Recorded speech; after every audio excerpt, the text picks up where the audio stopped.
And it's been another really busy news week. Let's get right to some of the conversations you might have missed.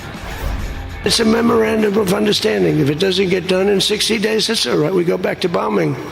You know, I don't want to do that because it's so good. But we might have to because we're never going to let them have a nuclear weapon. But they've agreed not to, and you'll see that very clearly in the agreement. A couple things, Willie, that bear repeating for the uninitiated, and certainly for some people that are listening to what Donald Trump's saying right now, that, they've agreed not to have a nuclear weapon. This is the same position they have had for 50 years. This is the Wall Street Journal editorial page, and everybody else will tell you it is the same exact position that they've had for 50 years. Secondly, why would Iran not take this deal? This memorandum of understanding, as David Rode is reporting, and we'll talk to him about it in a second, and everybody else is reporting, this is a dream. They can't believe they got what they got from Donald Trump. And just a couple of things from the Wall Street Journal editorial page. Iran will demand even more, the Wall Street Journal editorial page says this morning. And if Mr. Trump is as desperate to end the conflict as he has sounded lately, he's going to give it. He sounds desperate. He sounds like he's going to do anything to end this conflict. The people of Israel feel betrayed this morning. Republicans are horrified. Some will say it out loud. Some will not. And you could just go down the list of all the things he said we were going to do at the beginning of this war, and it just hasn't been done. And this MOU takes us in the opposite direction, showering them with maybe $500 billion of money up. To find the moderates in Iran and finally say, we're going to be the administration that engages with Iran. They're going to act like a normal country, which is the term now that Vice President J.D. Vance is using. He says, if Iran acts like a normal country, this will be a good deal for everyone. Well, history tells us that the mullahs have no interest in Iran being a normal country. They have an agenda that they're pushing around the world. So, David Rode, I mean, you look at the particulars of all this. Sanctions lifted, oil flowing out of Iran already. Some of those ships are already moving. They can get those tens of billions of dollars back. The $300 billion investment fund. We had the president of the United States, we'll dig into this a little bit later, saying, well, I've got to let them keep some missiles. It's not fair. Saudi Arabia and other Gulf states have missiles. We got to keep the playing field even, which whether you're a Republican or Democrat, made people's heads explode. But he called in the early days of this war for unconditional surrender of Iran. He called for regime change. He said they could not have a nuclear weapon. Is any of that achieved in this memorandum of understanding? No, not in any way, shape, or form. It's essentially an agreement to reopen the Strait of Hormuz on Iran's terms. Iran will be able, there's some language in there that they basically can charge this toll that they've talked about for so long. This gives them immense power. Trump said if they don't, go along with the negotiations the way we want, we're going to start bombing them again. What will they do if we start bombing them? Close the Strait of Hormuz. And the bombing didn't work, and we'll talk about this more. I'll keep it short, but I would like to speak this morning at some point. President Trump is the person most responsible for this strategic defeat and failure, but I would argue the person second most responsible, who's in the most dangerous position politically, is Defense Secretary Pete Hegseth. He repeatedly lied to the American public in his press conferences about the progress of the war, and he also refused to give basic information to members of Congress. There's a lot of ill will among senators and House members towards Pete Hegseth. And I have our notes. Jonathan and I covered this, the press conference every day, and it's just astonishing. The U.S. was raining death, fire, and fury onto the Iranians. This is not endless. This is not mission creep, mocking former presidents and administrations. The aftermath of this is going to be in our interest. And most importantly, he said Iran is exercising sheer desperation in the Strait of Hormuz. Did he warn the president about the Strait of Hormuz before this war? Was he honest with the American public? And to the 50,000 Americans who risked their lives and the 13 soldiers who died, his performance is just something that has to be looked at. And interesting, Joe, we haven't seen the defense secretary in public much since those podium banging news briefings that he would give every week where he'd lecture the media about how to cover the war, what was actually happening. And from all the reporting that he would show the President of the United States an iPad with things blowing up to show that they were doing well. It turns out this is a much, much more complicated problem than can be solved by blowing things up. Well, showing him an iPad with things blowing up, putting out memes from Hollywood movies or cartoons, and that was supposed to substitute as basically communications coming out of the Pentagon or out of the White House about how this war, all of it ended up being a lie. I mean, we have looked back at the lies told by the Pentagon during the Vietnam War with William Westmoreland, and of course that came over years. But the damage that over the past several months that has put us where we are this morning, where Iran is going to be a behemoth in the region. With this money, with this MOU, if we do follow through on this MOU, Iran will be more powerful than they've ever been. The Iranians know it and are jubilant about this victory that they've achieved, and they're calling it what it is for them, a victory. The Saudis yesterday, who were compared to Iran, I'm sure they love that, where Donald Trump says, well, of course Iran needs to have ballistic missiles. I mean, if Saudi Arabia has ballistic missiles, how the hell can I tell Iran they can't have ballistic missiles? Really? Well, because just about a month or two ago, it was Pete Hegseth telling us that all the ballistic missiles had been destroyed. They're giving us numbers, we've killed 70% are gone, 80% gone, 90%. We have reduced it to crux. And Donald Trump telling reporters and anybody else who would listen that they don't love America, that they're rooting against the troops. If we admit that the Iranians still have ballistic missile capability, now he's admitting it. They're all admitting it. And Jonathan Lemire, Donald Trump has a much bigger problem than with lefties in the progressive caucus in the House and the Senate. He's got problems with his own Republicans. He's got problems with conservatives. He's got, for good reason, problems with the Wall Street Journal editorial page. And he's got problems inside his own administration from people who rightly see this as a betrayal. And those who see this as a betrayal have actually read history. And they understand what the Wall Street Journal is trying to say. And I've got to say, I don't know who taught J.D. Vance at some of the nation's best institutions, right? But they need to get their diplomas back, because we learned from Maggie Haberman and Jonathan Swan that he was pushing for the Insurrection Act before a lawyer inside the White House had to tell the Yale Law School graduate, no, we can't do that. And he's like, oh, okay. And now he's going around talking about Iran like it's a normal country. Well, as if they're Luxembourg. And as the Wall Street Journal editorial pages said again, as Willie said, they take us through every president since 1979 that has tried to find the moderates. We've always joked throughout the war about trying to find the moderates in Iran and how there are not those moderates in Iran who get to power, or else they get killed. And so J.D. Vance keeps talking about the moderates in Iran, and the Wall Street Journal rightly says every president that has given Iran a good deal, thinking that they were going to get the moderates to move forward in Iran, what's happened? Well, what's happened is Iran has used the money to invest in terrorism, to invest in spreading global terrorism across the region and across the world. And it's happened for 47 years.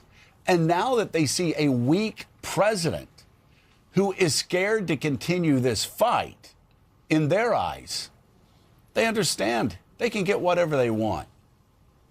The latest example of this administration not knowing its history, even a small one. President Trump signed the memorandum of understanding last night at Versailles. I don't know. Treaties signed at Versailles have not tended to work out well, over the last 100 years or so. And you're right. There's no one who actually likes this deal. His first interview since signing the agreement that extends the ceasefire with Iran. Here's part of that conversation. What have you learned about not just the exercise of power, but the limits on your power as a result of the conflict? There are no limits. No limit. No, not. I haven't learned that lesson yet. I know there are, but, there are no limits. We defeated them totally militarily. Who else could have done a blockade like that? I did a naval blockade where not one ship was able to get through. Some tried. They didn't, it didn't last very long. And it certainly brought Iran to the table more than before. However, beginning a conflict, you had talked about you only wanted unconditional surrender. And Well, the MOU doesn't look like unconditional surrender. well, it really probably is unconditional surrender. And White House reporter for Axios, Mark Caputo himself, joins us now. Mark, good morning. So take us inside that conversation with the president. There's a lot, even just in that one clip we played there. This is not unconditional surrender for Iran, obviously, but what stood out to you? What stood out for me is the guy didn't really sleep. The president hadn't slept much. I think maybe 2 hours. He had flown back from Europe. But his general attitude was very positive, despite all of the negative commentary and pushback over the deal. The president seems pretty relieved because he has an exit here. And he's looking at two things. He's looking at the stock market and he's looking at the price of oil. And the price of oil is down. And at one point in the interview, he said it, or at a few points in the interview, he said that. At one point, he said, it's a gusher, as if he literally struck oil through this deal because of the price like lowering. And that really impressed me because it just shows what Trump is really focused on. Yeah. Mark, you talked also about, a whole range of things. You had half an hour, I think, with the president. You spoke about regime change. You also spoke about his relationship with Netanyahu. We heard J.D. Vance earlier being very critical of the Israeli government, surprisingly so for an American vice president. How was the president when you asked him about his relationship at the moment with Netanyahu? I specifically asked him that, and he said, like, Bibi, like, we're good. He said, but we've got to keep him, and he sort of paused for a second, sane. And I said, well, how do you control Israel from attacking Lebanon and possibly sort of starting to wreck the ceasefire, this deal? And he says they're going to do what I say, and they listen to me.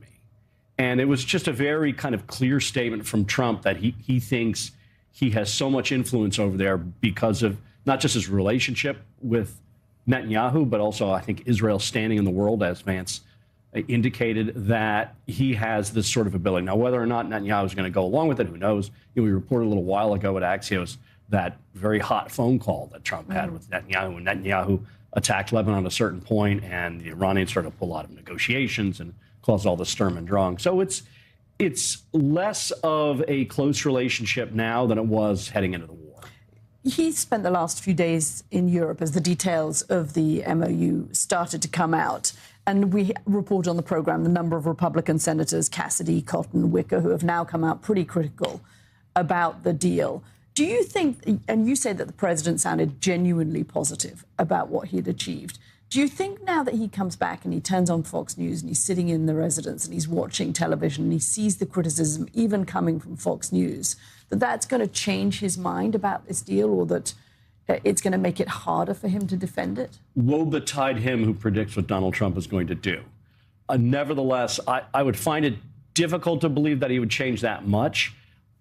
My general view of Trump is that if you criticize something that he has started to put his chips in, he doesn't like the criticism. I asked him during the interview, are you going to punish any of the Republicans who oppose you on this? Because there are elements of the deal with sanctions that are going to need to come back to Congress for sort of a final approval, in part to set up or make effective this $300 billion reconstruction fund. And it took me a little while to get the president to answer, but he said basically no.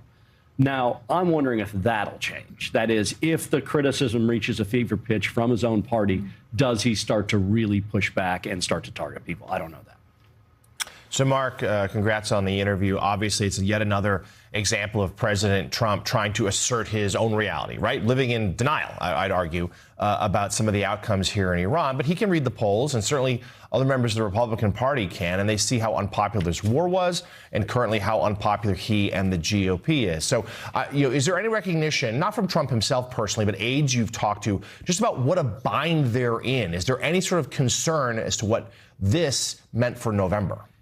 If you scratch a few layers beneath the surface, yeah, you'll hear that, but there certainly is going to be nothing on the record or even on background. But you can tell that what was just really concerning them is not just the poll numbers, but what was causing the underlying poll number troubles, and that was the price of gas.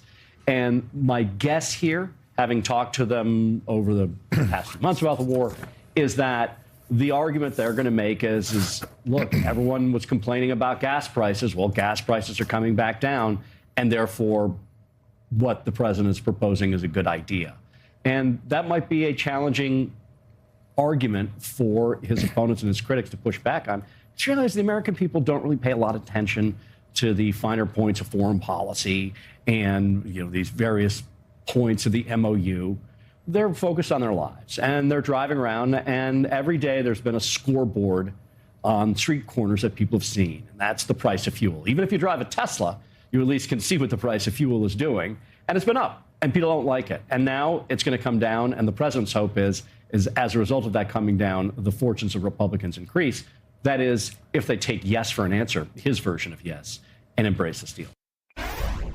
On the issue of what we will do to terminate pollution and to save our planet, the policy must include, and my experience as Attorney General reinforced that for me, the policies must include accountability and consequence for bad behaviors. That was former Vice President Ayers alongside Arnold Schwarzenegger at the Austrian World Summit. The summit is celebrating its 10th anniversary this year, with climate leaders from several countries taking the stage to discuss and offer solutions now to fight climate change by bringing together governments, businesses, and individuals. And this year's theme is We Are Unstoppable.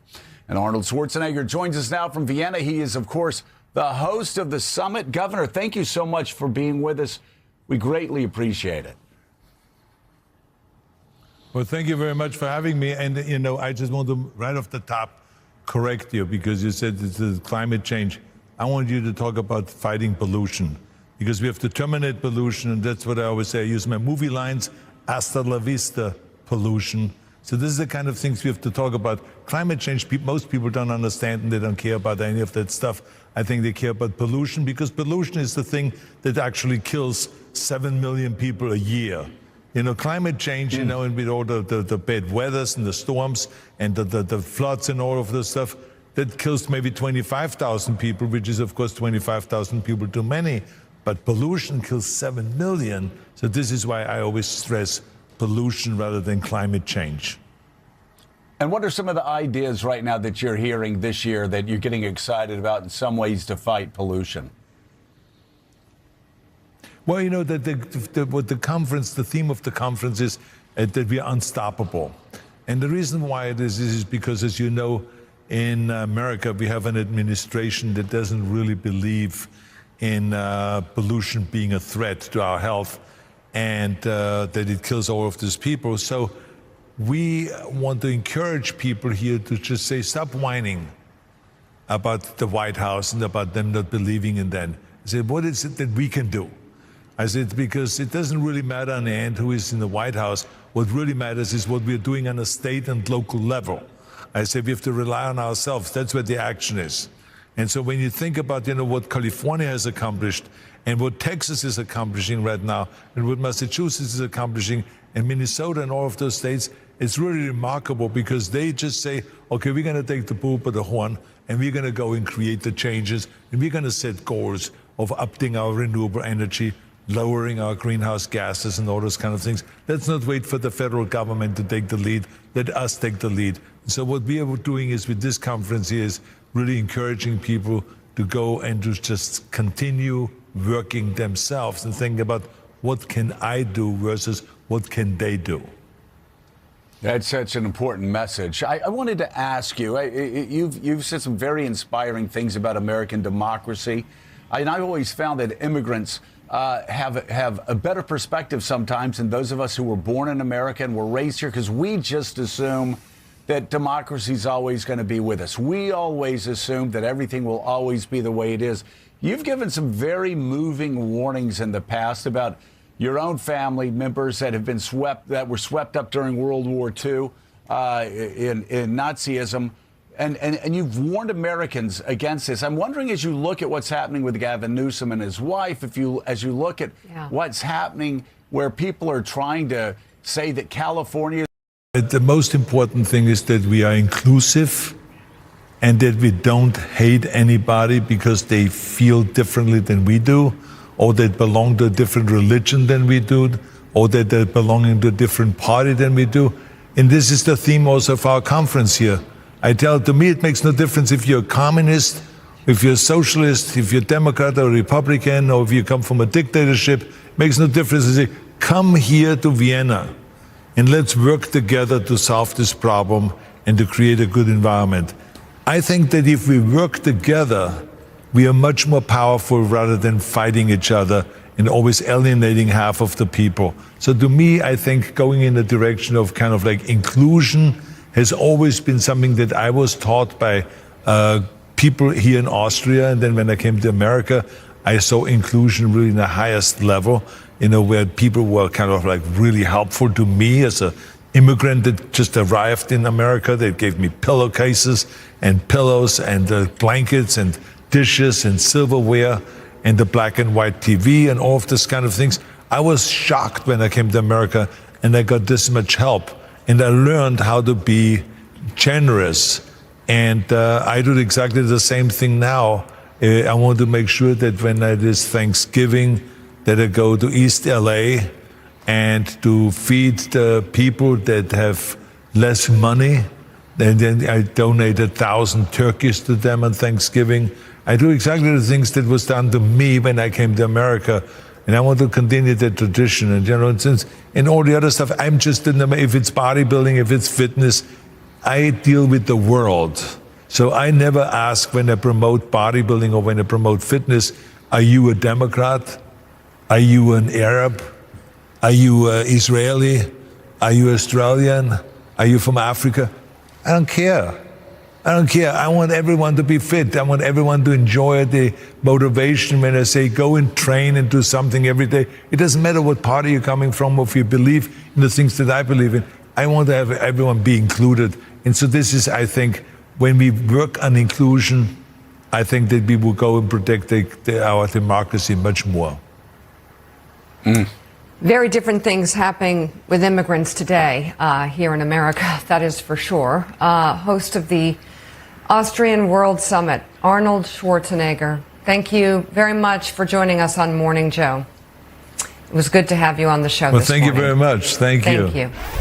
And Ed Luce with your latest piece for the Financial Times, which is titled, "This time Trump and Netanyahu have really fallen out." And in it, you write in part, quote, "Netanyahu sold Trump and his own public on the idea that after 47 years, Iran's theocrats were finally meeting their Waterloo.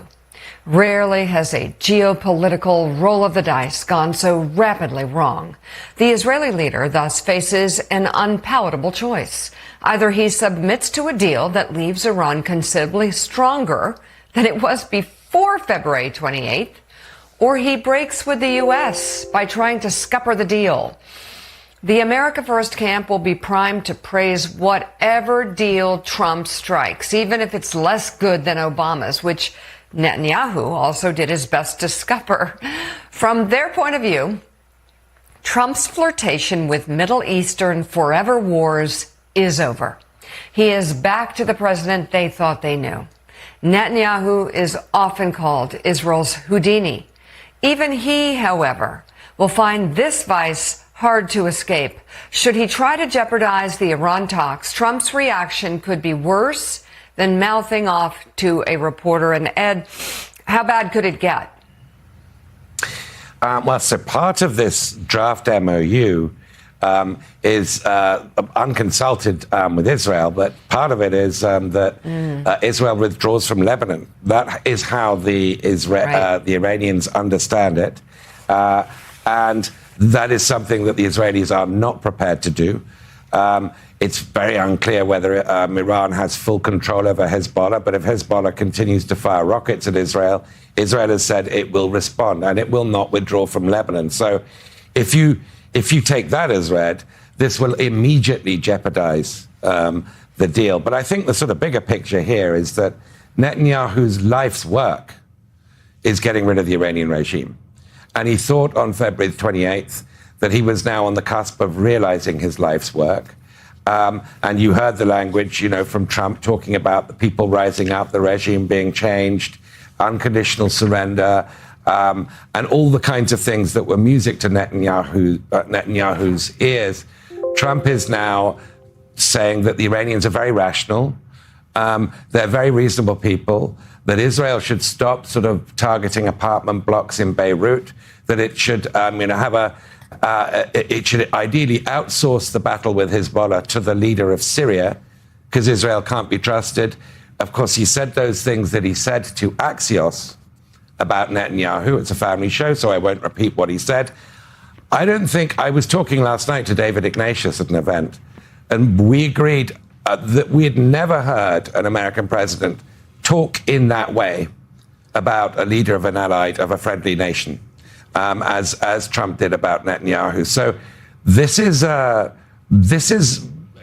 political death sentence for Netanyahu, and therefore we'll see what he does over the next 60 days, whether he tries to undermine this deal. But Trump's made it very clear that he's going to get this deal with Israel's support or not. And, the potential for a U.S.-Israeli breach should not be underrated. David, as Ed says, Prime Minister Netanyahu thought at long last he had found the president who was going to help him wipe out Iran. Its military capability, its nuclear program, take out the regime, all of those things. We go back to that reporting from the New York Times inside the Situation Room, where Prime Minister Netanyahu came and explicitly made the case to Donald Trump and convinced him to launch the war in Iran. And now here we are all these months later, where you have a memorandum of understanding and talks that from Iran's side need to include Israel pulling away from Lebanon. And Israel says we can't do that as long as Hezbollah is striking us from there. So not only did Netanyahu not get what he wanted out of this war, he may have to retreat because of the agreement that Donald Trump appears to be ready to sign. Yeah, if this unfolds the way it appears to be unfolding, this isn't just it's a defeat for America. It's a potential disaster for Israel, because if you look at the larger context here, Israel burned a lot of its relationships with a lot of countries in the world over the last couple of years, but it has absolutely wrapped both arms around the Trump administration. It has thrown all the dice in with the Trump administration. And if you have a rift here, if the end result here is not only pulling in Hezbollah into the deal, making Hezbollah a beneficiary of the deal, but also creating a degree or maybe even entire rupture with the Trump administration, then all of a sudden Israel is going to be in a situation where it is going to look into the world and see fewer and fewer friends, and its most powerful friend is now deeply uncertain in its relationships with the country. So obviously we're thinking first and foremost about the impact of this deal on the United States. But if you put on the hat of analyzing this from the standpoint of Israel's best interests, not only do you not totally destroy the nuclear program, not only do you not completely destroy the Iranian missile program, not only do you not end its support for proxies, you've actually brought one of its proxies in, the worst one, the most dangerous one in, as a potential beneficiary. This is a disastrous for Israel. What Homeland Security Secretary Markwayne Mullin is saying about the prospect of having ICE agents at अंधेरी दीवारों में खुद को ढूंढता हूँ गए जो दिन सहाने थे उन्हीं को सोचता हूँ मैं तुम्हारे बिन ये मौसम भी बड़ा बेसर्द लगता है दिल का हर एक कोना अब बहुत ही दूर भरता है अंधेरी दीवारों में खुद को ढूंढता हूँ मैं ये जो दिन सुहाने थे उन्हीं को सोचता हूँ मैं तुम्हारे बिन ये मौसम भी बड़ा सर्द लगता है दिल का हर एक कोना बहुत ही दर्द भरता है मेरे साए भी मुझसे अब जुदा होने को कहते हैं तुझे खोने की राहों में ये आंसू बहने लगते कहाँ जाऊं कहाँ ढूंढूं साजो समा तो मेरी हर एक तमन्ना तू मेरी रूह का मका तू लकीरों में नहीं लिखा जो तुमने ख्वाब देखा था वफा की इस कहानी में फकत एक गम ही लिखा था सितारों से भी पूछता है पता तेरा कहाँ होगा मगर खामोश है दुनिया कहाँ मेरा जहाँ होगा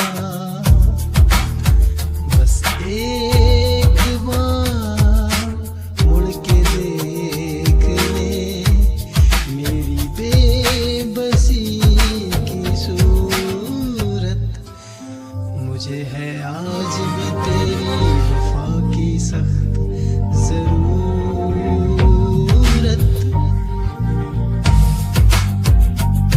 साए मेरे तन्हा सफर बस रह गया दर्द का असर साए मेरे तन्हा सफर बस रह गया दर्द का असर